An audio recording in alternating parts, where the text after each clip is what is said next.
How to fix the issue of slow downloading in Google Chrome. Hello everyone, welcome back to our channel and today we are back again with a new video. So without any delay, let's get into it. For that, firstly open Google Chrome.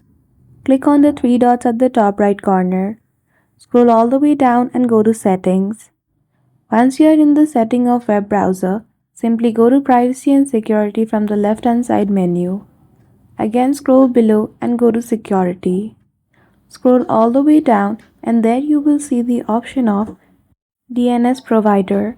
Simply click on the drop down menu and either choose the option of Google Public DNS or go to the Cloudflare 1.1.1. After that, automatically your download speed will increase.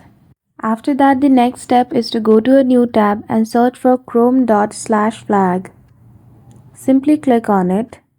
Now in this experiment, click on the search option and you simply need to type your parallel downloading.